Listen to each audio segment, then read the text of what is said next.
UPSC की परीक्षा में सफल होने के लिए कड़ी मेहनत करना सबसे जरूरी है।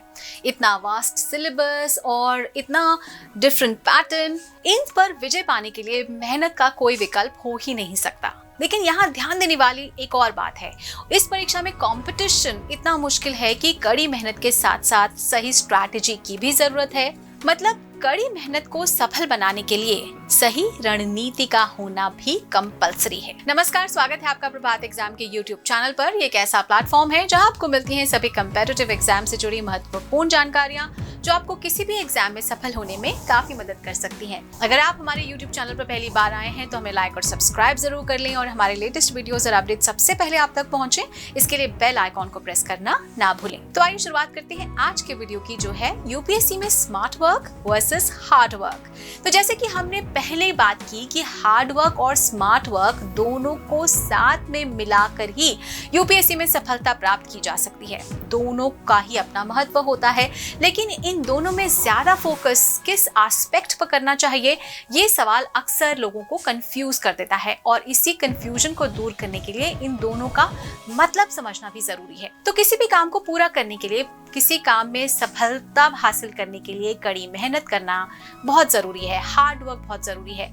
यदि एक मजदूर पूरी मेहनत के साथ किसी भवन का निर्माण करता है तो ये उसके हार्ड वर्क के कारण हुआ।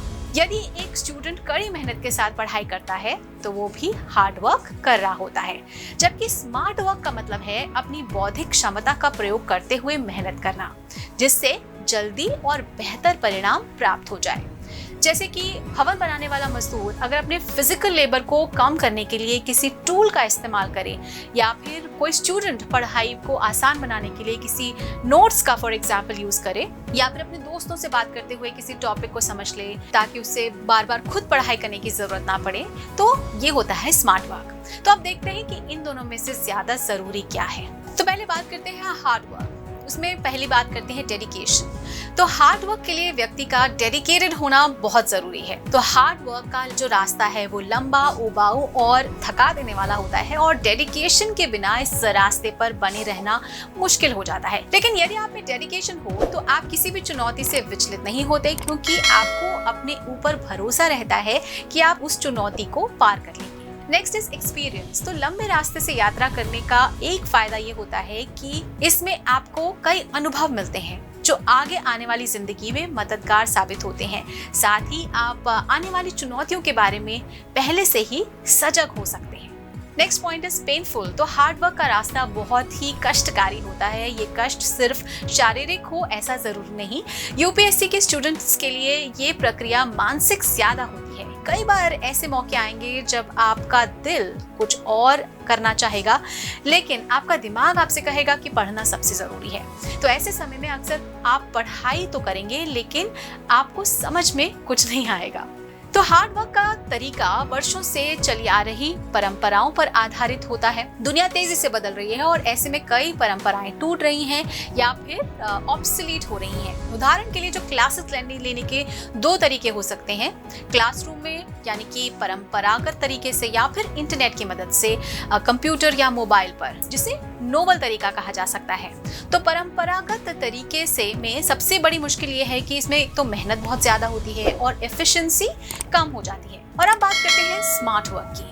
तो स्मार्ट वर्क हार्ड वर्क की खामियों को तो दूर करता ही है, साथ ही उसके पॉजिटिव एस्पेक्ट्स को और मजबूत करता है। तो स्मार्ट वर्क की सबसे बड़ी खूबी ये होती है कि इससे आपका समय बचता है और उस बचे हुए समय से आप और अधिक काम कर सकते हैं।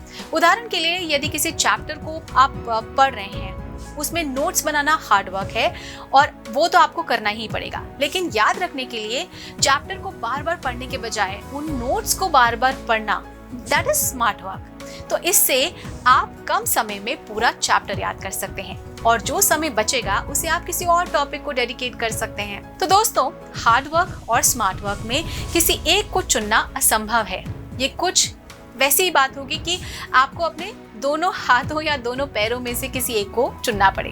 तो दोनों की अपनी इम्पोर्टेंस है और दोनों को एक साथ लेकर चलने से ही सफलता की गारंटी हो जाती है।